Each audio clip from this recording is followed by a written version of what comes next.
오늘 말씀은 창세기 22장 1절, 2절, 2절 말씀을 보겠습니다. 창세기 22장 1절, 2절, 2절 말씀입니다. 제가 읽겠습니다. 그 일 후에 하나님이 아브라함을 시험하시려고 그를 부르시되 아브라함아 하시니 그가 이르되 내가 여기 있나이다. 여호와께서 이르시되 내 아들 내 사랑하는 독자 이삭을 데리고 모리아 땅으로 가서 내가 내게 일러준 한 산 거기서 그를 번제로 드리라. 아멘.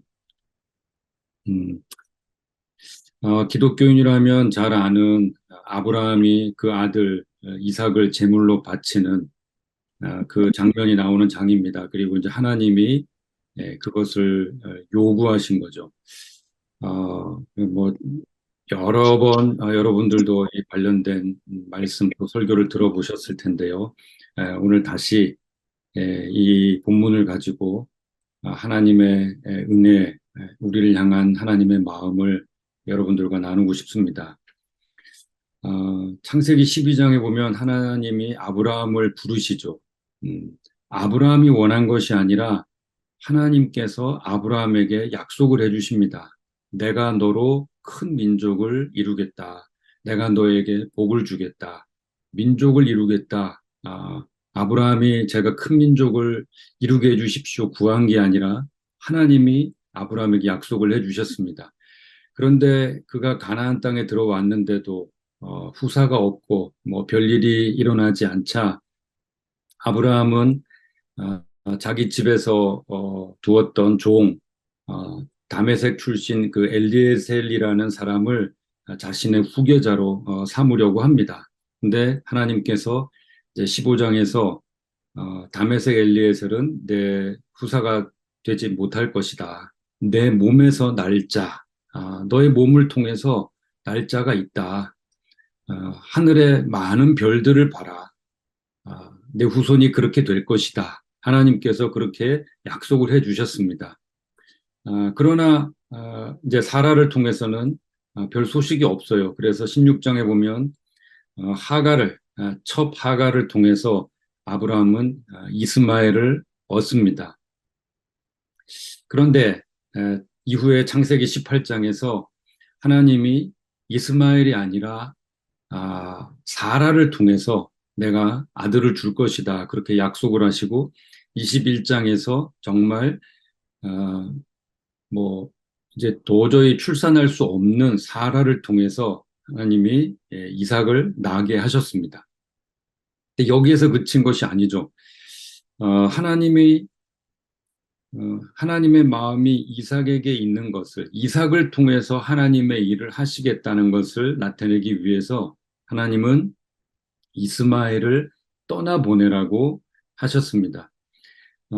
솔직히 아브라함은 이스마엘이 서자이기는 해도 자기 몸을 통해서 난 첫 번째 아들이기 때문에 그의 마음을 많이 주었습니다. 아깝게 생각했습니다. 하지만 하나님의 말씀에 순종해서 그 이스마엘을 떠나보냈습니다. 그렇게까지 했는데 그렇게 하나님의 뜻을 순종하고 따라왔는데 지금 22장에서 하나님은 이삭을 그렇게 하나님께서 주신 이삭을 제물로 바치라고 그렇게 말씀하셨습니다. 내가 너에게 준 아들 이삭을 제물로 바쳐라. 여기는 정말 우리로서는 음, 뭐 이 이야기는 아브라함이 요구를 받았지만 정말 우리가 그 입장이 된다고 생각했을 때, 뭐 굳이 그 입장이 되지 않더라도 내 아들 이삭을 내가 너에게 준 그 이삭을 제물로 바쳐라 그랬을 때 이 이야기는 어, 그몇 가지 면에서 너무 모순되고 부당하고 맞지 않는 그런 요구입니다. 왜냐하면 첫 번째는 이삭은 하나님께서 주신 아들입니다. 그러니까 하나님이 처음부터 아브라함이 구한 것도 아닌데 하나님이 주겠다 하시고 그리고 그 약속을 지켜서 주셨는데 그 생명을 지금 내놓으라고 하신 겁니다. 그러니까 하나님의 뭐 사랑, 하나님의 은혜, 하나님의 인자하심, 원래 하나님의 그 속성이라고 할 수 있는 그런 것들에 비해서 정말 배치되는 그런 요구를 하나님이 하신 거죠.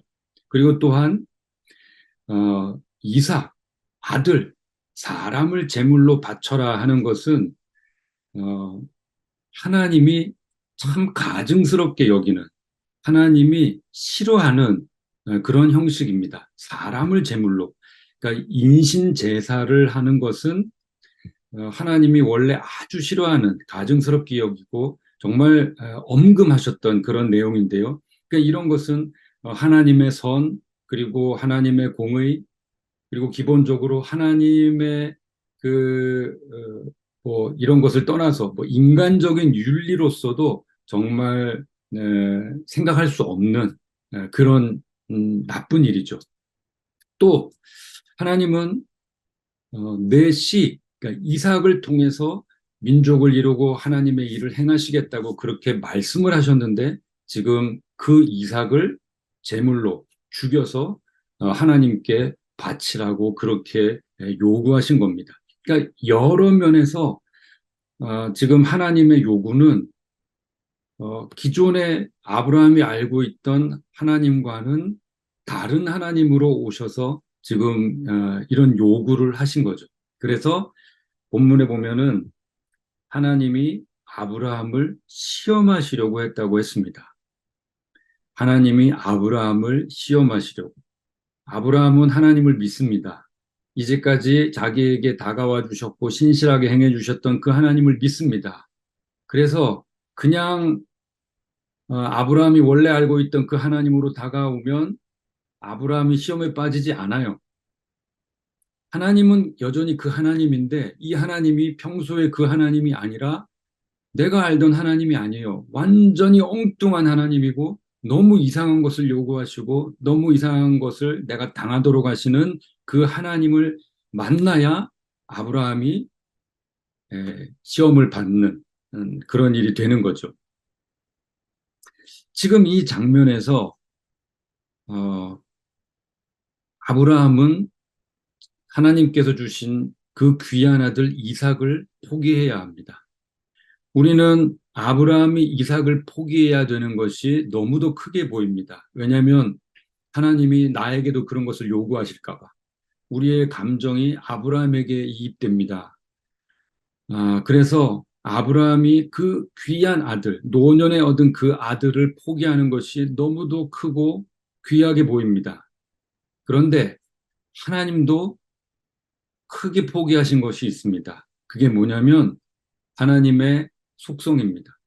하나님이 이미 알려진, 하나님에 대해서 알려진 속성이 있습니다. 말씀드린 대로 하나님 사랑, 은혜, 그분은 사랑이 많으시고 은혜로우시고 인자하신 분이고 성실하시고 그 약속을 지키시는 분이고 선하신 분이고 공의로우신 분이고 그 모든 하나님의 이미지를 완전히 깨뜨려 버리는 한 요구를 하신 겁니다. 하나님은 나는 원래 이런 존재야. 나는 원래 이런 신이야. 나는 정말 세상에 없는 나는 이런 존재야. 하나님은 원래 이런 분이야라고 아브라함이 가졌던 그것마저도 포기하도록, 그것마저도 내려놓도록 하나님이 스스로 그것을 포기하셨습니다. 그러면서 아브라함에게 주고 싶고, 아브라함 속에서 이루어지게 하고 싶은 그 무언가가 있었던 것입니다. 하나님으로서는 하나님이 이미 알려진 하나님의 그 속성에 대한 여러 고백과 찬양을 포기하면서까지 아브라함에게 주고 싶고 아브라함에게 원하셨던 것. 이것은 곧 지금 우리에게 주고 싶고 또 우리에게도 원하는 바인 거죠. 그것이 무엇인가? 하나님의 약속은 이삭을 통해서 이루어지는 것이 아니라 하나님께서 이루신다는 겁니다. 물론 하나님께서 약속을 하셔서 이삭을 주셨습니다. 그랬더니 아브라함의 시선이 이삭에게 집중되는 거예요. 사라의 시선이 이삭에게 집중되는 거예요. 물론 하나님은 이삭을 통해서 하시지만 그 역사를, 그 일하시는 분은 하나님이시라는 거죠.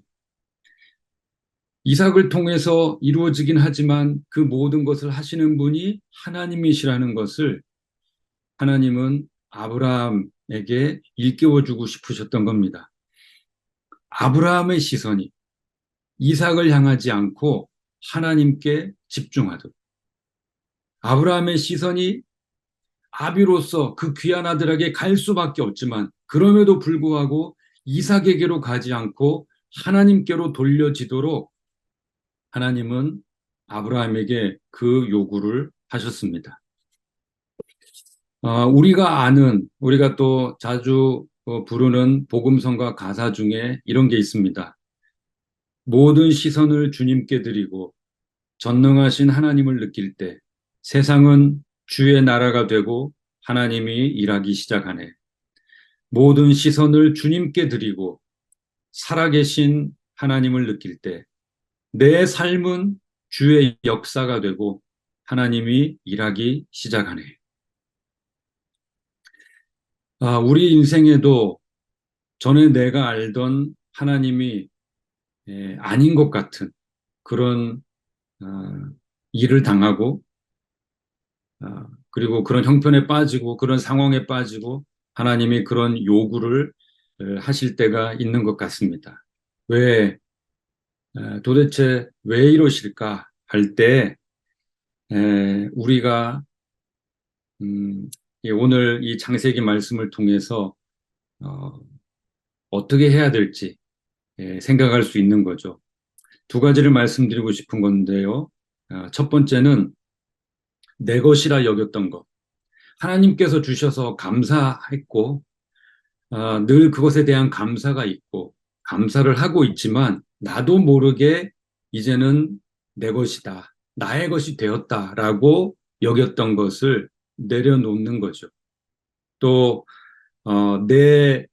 그래서 나의 기대를 담고 내가 의지하고 내가 방패처럼 생각하고 내 요새로 삼고 내 피난처, 힘들 때 내가 격려를 받고 위로를 받을 수 있는 그 어떤 통로라고 여겼던 그것이 무엇인가? 내 위로와 내 마음, 내 기대를 담았던 그 무언가를 내가 잘 발견하고 어, 내려놓아야 되겠습니다. 그 이삭을 하나님께서 주셨던 그 이삭을 바쳤던 아브라함처럼 말이죠. 그리고 두 번째로 우리의 시선을 하나님께 고정해야 되겠습니다. 예수님은 이 땅에 계실 때 정말 많은 일들을 당하셨습니다. 예수님께서 당하신 일, 뭐 바리새인들과의 논쟁이나 뭐 여러 사람들에게 당했던 그런 일들을 볼 때 정말 야 이건 보통 마음을 가지고 감당할 수 있을까 하는 그런 일들을 당하셨는데요. 그 가운데도 주님은 흔들리지 않으셨죠. 그것은 사람이나 상황을 보지 않고 주님의 시선은 늘 하나님께 고정되어 있었기 때문인 줄로 압니다. 그래서 우리의 시선을 하나님께 고정하는 거죠. 쉽지 않은 일입니다. 부단히 연습해야 되고 그렇게 연습해도 또 우리 속에 잘 이루어지지 않는 일인 줄 압니다. 그럼에도 불구하고 예수님께서 이 땅에서 그렇게 하셨던 것처럼 우리가 그렇게 해야 되겠습니다.